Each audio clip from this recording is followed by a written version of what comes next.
devant la Cour constitutionnelle avant d'entrer en fonction. C'est-à-dire que la CENI est une institution de la République. Nul en dehors de la République ne peut nous interdire, à moins qu'on nous dise le pourquoi. Le pourquoi. Moi, je ne sais pas. Oui, mais est-ce que vous-même, vous avez cherché à comprendre auprès du président, auprès du ministère de l'administration ou auprès du gouvernement? Écoutez, nous avons écrit 2 lettres au président. La première lettre, c'était le 29, que nous avons écrit cette lettre-là au président de la CENI. De la CENI, oui. Pour lui dire la façon dont les choses se sont passées viole le code électoral et que nous lui demandons de convoquer une plénière pour qu'on reprenne les travaux tels que c'est prescrit par le code électoral, tel que prescrit par le règlement intérieur. Les travaux de compilation des résultats. Oui, puisque nous n'avons jamais terminé les travaux de compilation et de centralisation des résultats, nous ne les avons jamais terminés. Même les directives ou les conseils que 2 présidents, en l'occurrence le président Mahama Dramani du Ghana et Alassane Dramane Ouattara de la Côte d'Ivoire, nous ont demandé d'aller, je dis bien, d'aller poursuivre nos travaux et de proclamer les résultats. Dans 24 heures. J'ai dit, le président Mahama Dramani du Ghana a dit, take a lot of coffee, do your job, and bring the report at the High Court. Excusez-moi pour mon anglais, mais j'ai bien écouté. Take a lot of coffee, do your job.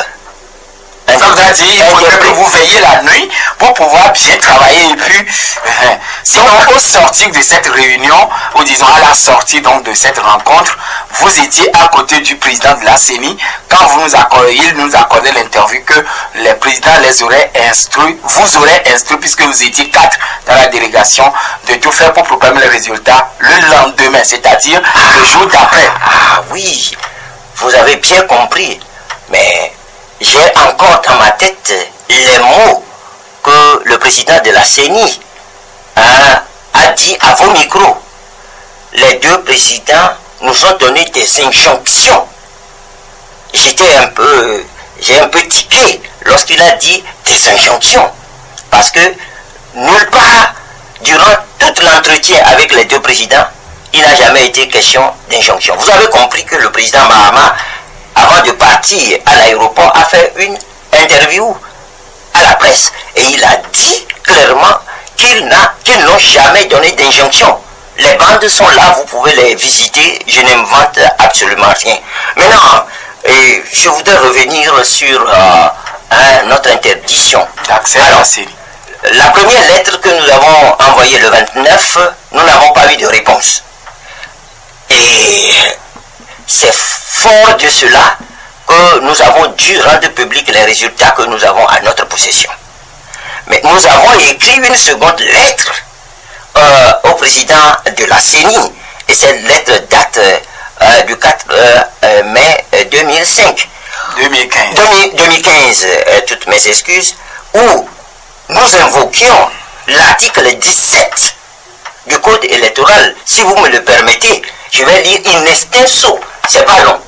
L'article 17 pour que les auditeurs puissent comprendre pourquoi ce qui se passe. Voilà. L'article 17 du code électoral dispose: les membres de la CENI ne peuvent être poursuivis, recherchés, arrêtés, détenus ou jugés pour des opinions émises ou actes commis dans l'exercice de leurs fonctions.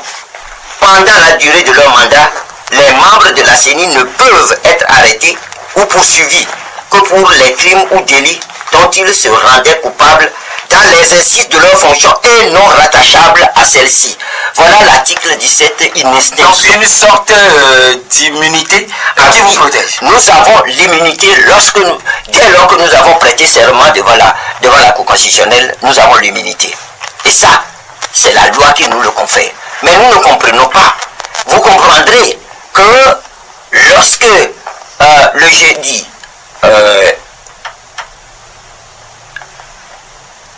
M. Tchala Biaou est retourné pour voir si il peut encore, on peut le laisser entrer à la CENI.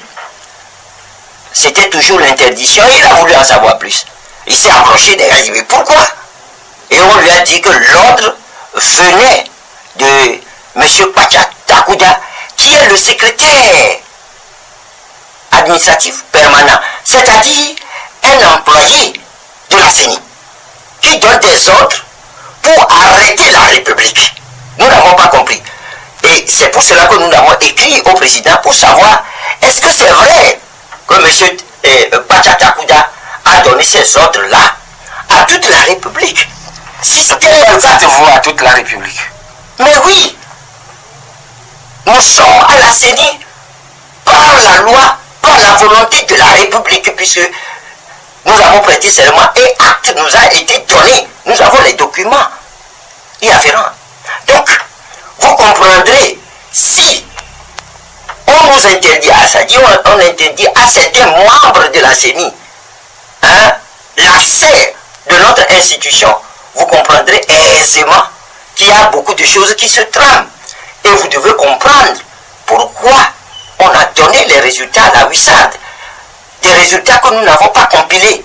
Je vous assure que nous n'avons travaillé que sur 14 PV sur 42. Les choses se sont passées comme ça. Voilà. Au-delà donc de ces correspondances envoyées, avez-vous au moins pris votre téléphone, pris le soin d'appeler le président, votre président, par téléphone pour comprendre un peu? Je vous assure que ce n'est pas la voie idoine, mais depuis que je suis à la CENI, en tant que membre de la CENI, je devais superviser les élections dans la savane. J'étais dans la savane. Il y a eu des problèmes. J'ai appelé en vain le président pour l'informer. Je dis bien en vain. J'ai fait tout pour appeler le président parce que j'étais en face des problèmes. J'ai tout fait. Je ne l'ai pas eu. Donc, la voie la plus respectueuse, la voie la plus légale pour en savoir plus, c'est la lettre. Et voilà, au regard donc de cette interdiction d'accès à la CENI à vous, les 5 commissaires, est-ce que vous ne vous reprochez rien? Absolument rien. Je reste serein avec tous mes collègues. Absolument rien. De quoi nous pourrons nous reprocher? Rien du tout. Lorsque...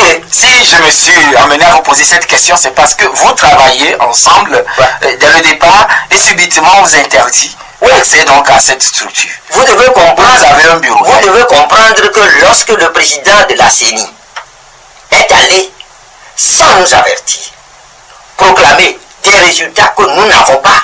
Oui, voilà, expliquez-moi un peu, pourquoi dites-vous sans vous avertir? Or, nous serions appris qu'il y aurait eu des échanges de SMS entre vous, les commissaires, pour une réunion. Que s'est-il passé? Vous dites que les résultats avaient été proclamés sans vous avertir. Merci pour cette question. Lorsque nous sommes sortis de l'entretien que nous avons eu avec les 2 présidents ghanéens et ivoiriens, il était aux alentours de 17h15 par là. Quand nous sommes revenus à la CENI, immédiatement en tant que vice-président, je suis allé voir le président pour lui dire mais nous venons de sortir, on nous dit de travailler nuitamment. Alors comment allons-nous nous prendre pour faire ce travail-là? Que je sais que tout le monde est fatigué, mais comment allons nous prendre?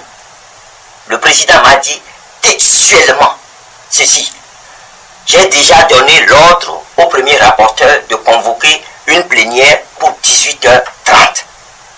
J'ai dit merci président, moi aussi je vais me préparer et à 18h30, on fera la plénière. Je suis allé me débarbouiller. Il était aux alentours de 17h35 par là. Alors, mes collègues sont venus à moi pour dire, mais qu'est-ce qui s'est passé à l'entretien? Puisque c'est le bureau de la CENI seulement qui a été reçu par les deux présidents. Et dans mon bureau, j'étais en train de leur faire le compte rendu. 18h30, on n'a pas eu la plénière. Parce que souvent, quand tout le monde est là, et le rapporteur nous appelle pour dire, ah, tout le monde est déjà là, la plénière va commencer, et tout le monde y va. Pour moi, nous étions tous dans mon bureau. Nous sommes allés nulle part. Nous étions tous dans mon bureau. Et tous les commissaires, les 17 ou non, les 5? Les 5. Du 2015. Non, les 5. Nous étions dans mon bureau et on attendait. Et on se disait, mais comment allons-nous faire pour faire tout ce travail-là la nuit? Lorsque nous réfléchissons, nous avons dit, mais nous avons des PV. Il faut faire la copie de ces PV-là pour que nous puissions pouvoir travailler. Parce que ce sont des PV qui nous sont venus par les membres de CAT 2015 qui étaient dans les séries ou qui étaient dans les bureaux de vote. Mais nous avons jugé bon de ne pas apporter les PV.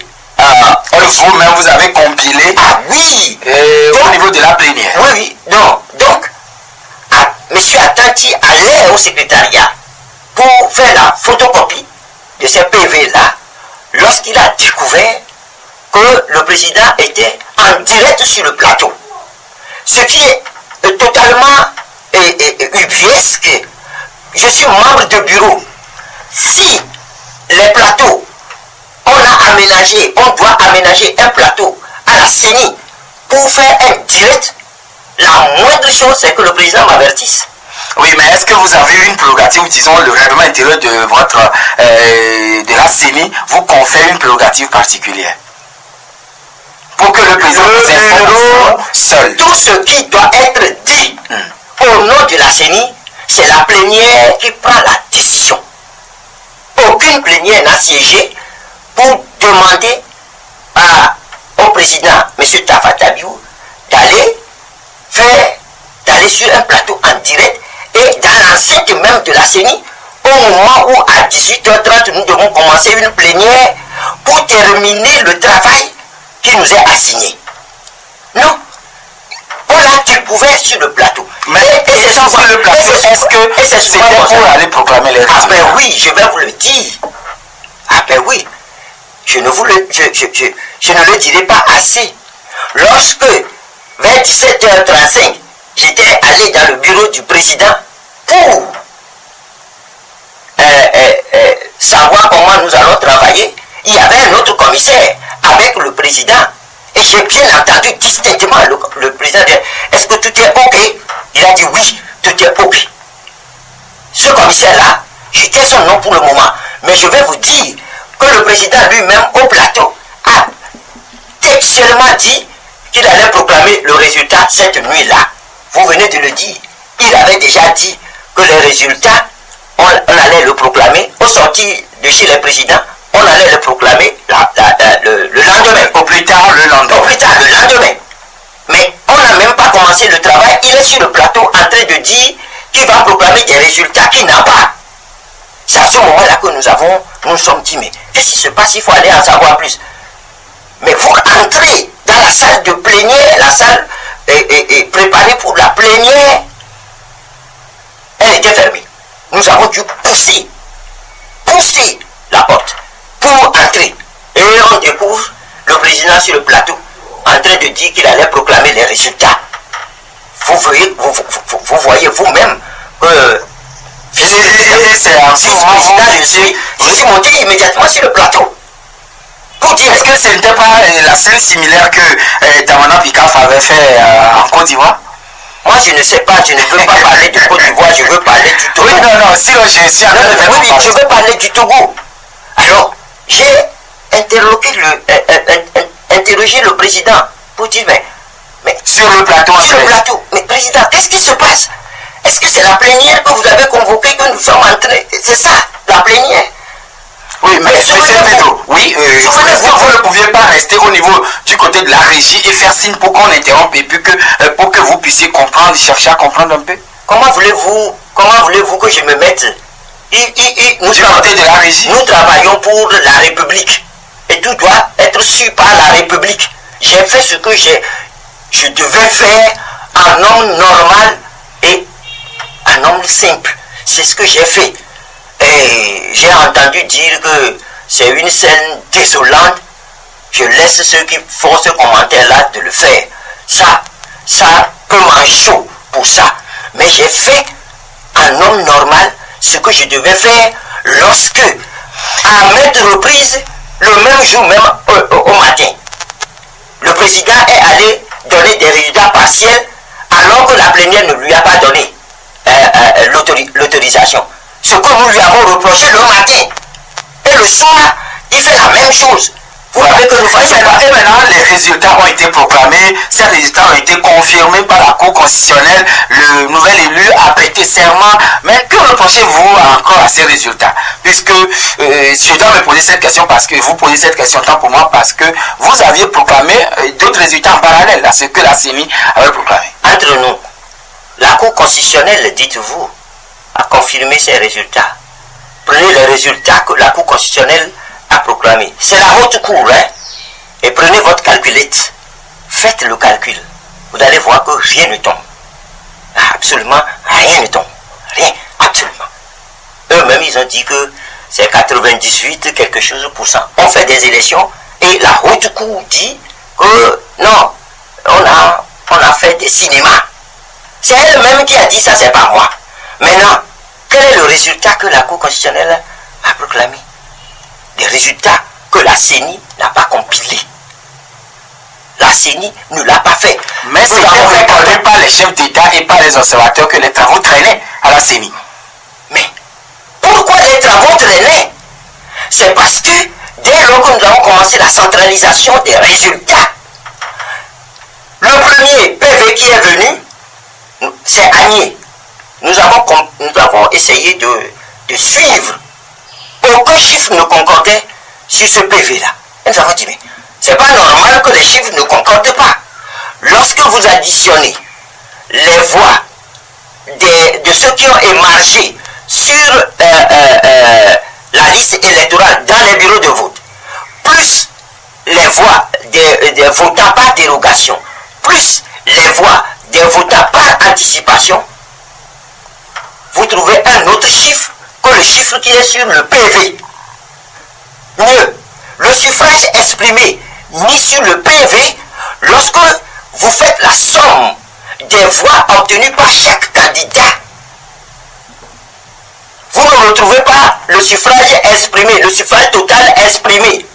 Mais il y a problème. Ça peut être faute de calcul?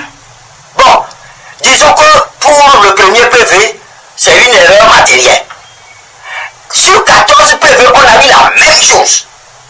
C'est-à-dire, l'erreur n'est pas différente. L'erreur est la même.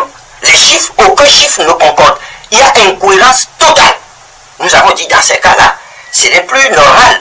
Il faut qu'on ait un éclairage sur ce qui s'est passé. On nous dit non, on ne va pas avoir un éclairage. Souvenez-vous. Et le comité d'accompagnement disait en ce temps, oui, parce qu'il y avait un comité, oui, donc il était à côté, vous aidait. Oui, j'en viens. L'article 102 du Code électoral dit clairement que dès lors que le dépouillement est terminé dans le bureau de vote, et dès lors que les résultats sont connus, le bureau de vote fait un rapport, un premier rapport, mais dans une enveloppe sanglée, le rapport de tout ce qui s'est passé dans le bureau de vote, mais dans une autre enveloppe, les voix, dans les enveloppes, les voix, les bulletins de vote qui ont donné des voix à chaque candidat. Et le tout, on le met dans une enveloppe sanglée, inviolable. Et ça, ce rapport-là vient directement à la CENI. Pourquoi ça vient à la CENI? Ça vient à la CENI parce que lorsqu'il faut centraliser et qu'il y a des problèmes, on peut aller trouver directement. On peut aller voir si ce qui est venu du bureau de vote est conforme à ce qui est venu de la CENI. Voilà pourquoi nous l'avons demandé. Et le comité d'accompagnement, souvenez-vous que c'est le 24 à 3 h du matin que tous les candidats, le pouvoir et la communauté internationale ont signé un accord pour dire tel que les choses se passent, il faut qu'il y ait un comité d'accompagnement pour soutenir la CENI. Et il est dit dans cet accord que le comité doit soutenir la CENI de façon pointue. C'est-à-dire, tout ce que la CENI va faire, c'est avec ce comité d'accompagnement. Donc, le comité d'accompagnement, dirigé par le général Sangari, dès lors que nous avons eu des difficultés, nous avons demandé à ce comité d'accompagnement de prendre en charge les PV à problème et d'aller nous donner l'éclairage. En ce moment, nous continuerons par centraliser les autres PV pour voir s'il y a des erreurs. Finalement, la plénière a acté, j'appuie sur le mot, et c'était sous ma présidence, parce que le président s'est levé, et quand le président n'est pas là, le vice-président siège.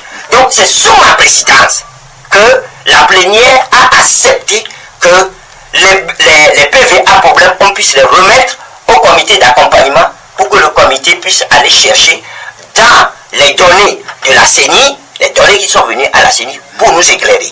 Au niveau donc du CES. Exact. Qu'on lise les PV. Je parle ici avec de façon pointue. Qu'on lise, qu'on nous apporte les PV. Mais c'est quand nous avons accepté tout cela que une heure après, les collègues de la sensibilité du pouvoir sont revenus pour dire non, ils ne sont plus d'accord. Le général était dans tous ses états. Oui, mais à un moment donné, Francis Pedro, alors à un moment donné, est-ce que vous ne voyez pas qu'il fallait confier le tout à un moment donné à la Cour constitutionnelle de trancher parce que cela rentre un tout petit peu dans le contentieux électoral? Non.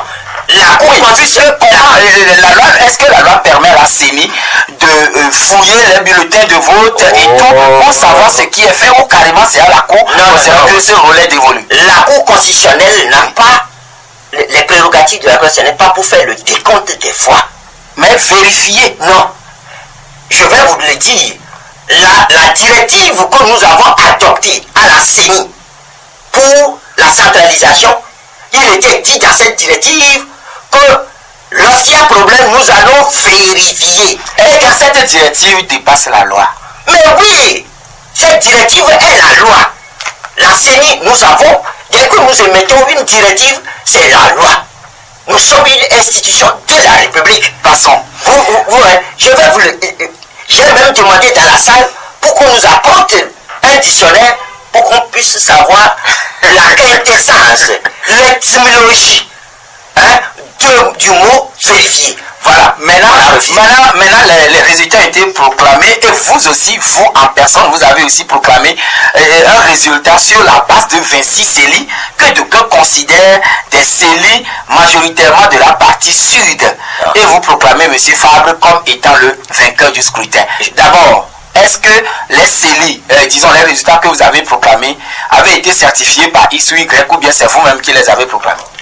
D'abord, avant de répondre à votre question, oui. Demandez-vous pourquoi on nous empêche d'aller à la CENI. Pourquoi on nous empêche? Si on nous empêche d'aller à la CENI, cela veut dire que les gens ont fait quelque chose qu'ils ne veulent pas que nous soyons au courant. Vous devez comprendre cela. Maintenant, je réponds à votre question. Les résultats que nous avons publiés, oui. Qui les a certifiés? Je vous ai dit ça tout à l'heure. Oui. Que nous avons envoyé une lettre. N'ayant pas de réponse, nous étions obligés, commissaires de la République que nous sommes, d'informer le peuple, de ne pas laisser le peuple dans le noir. Alors, les résultats que nous avons publiés, nous disons, celui qui veut nous challenger, il n'a qu'à venir. C'est sur la base de PV. La personne n'a qu'à venir. Et publiquement, nous tous, nous allons présenter les PV. Et quand nous allons les présenter, tout le monde comprendra ce qui s'est passé. Pourquoi 26 CELI, 26 PV? Je vous ai dit tout à l'heure que les 14 PV que nous avons examinés, il y avait tellement incohérence dans les chiffres.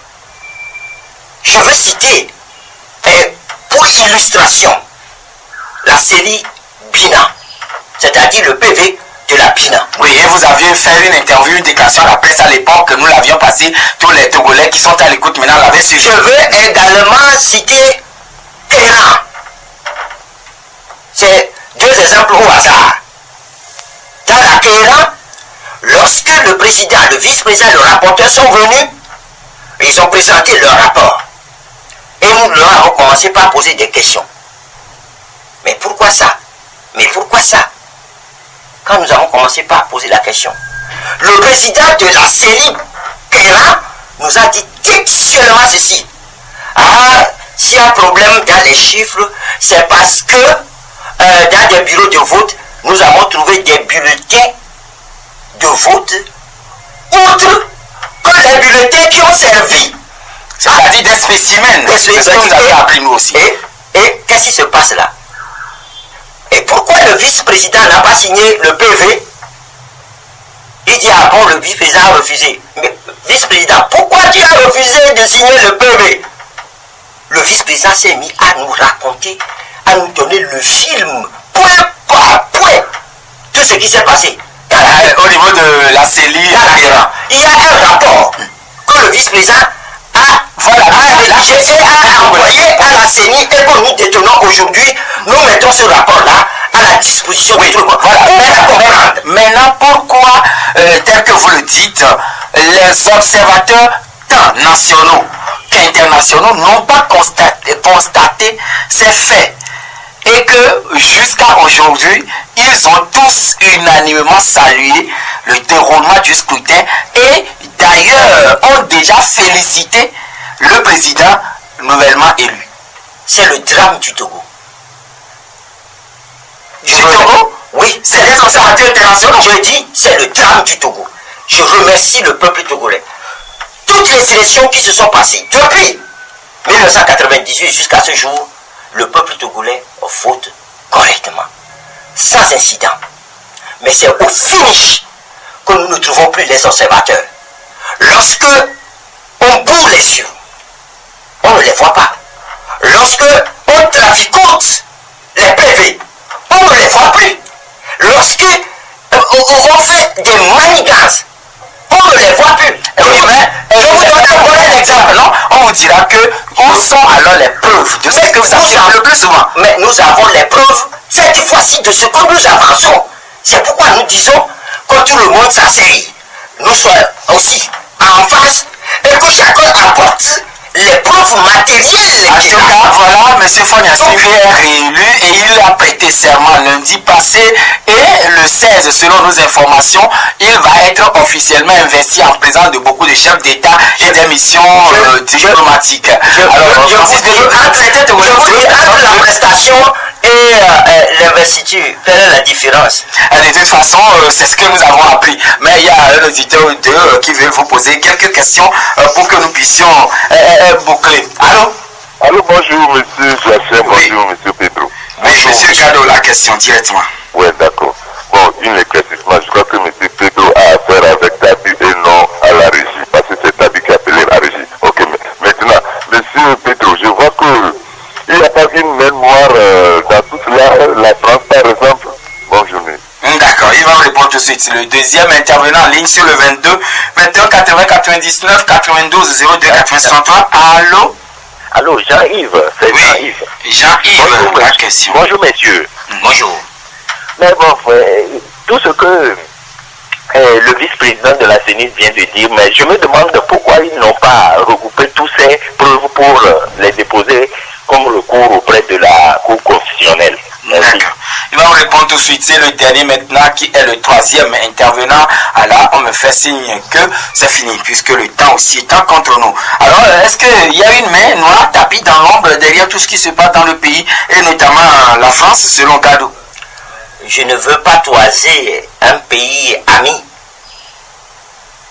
Je ne veux pas croire qu'il y ait une main noire dans cette histoire d'élection au Togo. Je ne veux pas le croire. En tout cas, la France, si le président lui va déjà féliciter le nouvel élu. Moi, je n'en sais pas, je n'ai pas vu. Si d'aventure,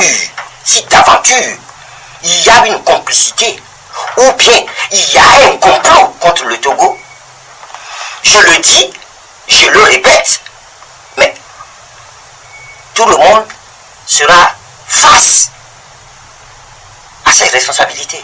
Oui, mais monsieur Pedro Amouzou, vous avez remarqué ou constaté, selon tout ce que vous aviez dit tout à l'heure, des manquements, des incongruités ici et là.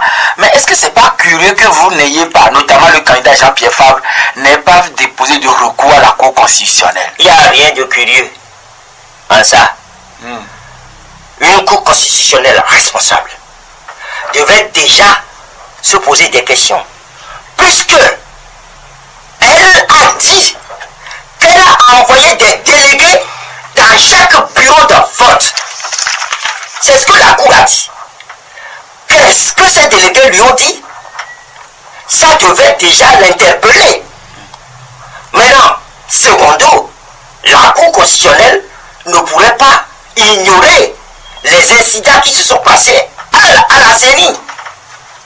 Toi, la Cour constitutionnelle qui a eu et à suivre, comme tout le monde, les résultats, les soi-disant résultats que M. Tafa Tabiou a donnés le 28 au soir et le 29 a rebiffé pour donner autre résultat en ajustant les chiffres. Il est sous pression. Et qui l'a mis sous pression? C'est ce qui a été officiellement dit. Monsieur Tafa Tabiou était sous pression. Ah bon? Donc moi je ne sais pas. Vous l'avez appris aussi. Moi je ne sais pas qui lui a mis la pression. Si on lui a mis la pression dessus, pourquoi il a obtempéré? Donc, les résultats que finalement, avec ajustement du président, avec ajustement du premier rapporteur sur les antennes, ces résultats qui ont atterri sur la table de la Cour constitutionnelle, tout au moins, la Cour aurait pu regarder. Oui, la Cour a proclamé les résultats CELI par CELI et a touché le cas d'antenne. Ce n'est pas proclamé CELI par CELI. C'est de savoir si les chiffres concordaient. Les chiffres de concordaient. Oui, mais la Cour constitutionnelle, c'est devant cette Cour, M. Pedro, oui. Vous-même vous avez prêté serment. C'est cette même Cour qui a validé la candidature de M. Jean-Pierre Fabre. Ah oui, c'est pas parce que j'ai prêté serment devant la Cour constitutionnelle et que par ailleurs la Cour prend un autre virage que je suis obligé d'accepter ce qu'elle a fait. Non, mais s'il y a incohérence dans les chiffres, c'est que ces chiffres-là sont fabriqués parce que ça doit tomber. Mathématiquement, 1 plus 1 ça donne 2. 1 plus 1 ne peut pas donner 3. Non, ou 1 plus 1 ne peut pas donner 1,5. De calcul. Peut-être des erreurs de calcul. Mais vous imaginez que des gens, des juges qui ont fait bac plus 6 puissent être amenés à faire des erreurs de ce genre?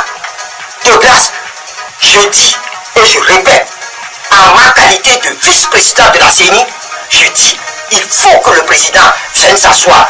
Je m'assois, tous les commissaires s'asseyent et que tout le monde présente les faits. Nous allons voir qui a raison, qui a tort. Vous comprenez? Et voilà, tout ce qui se fait aujourd'hui, c'est un coup de force. Il faut qu'on le dise au peuple togolais. Moi, je n'ai aucun mérite pour ce que j'ai fait. J'ai essayé d'aider mon pays pour le mieux. Voilà, pour ce que j'ai pu faire.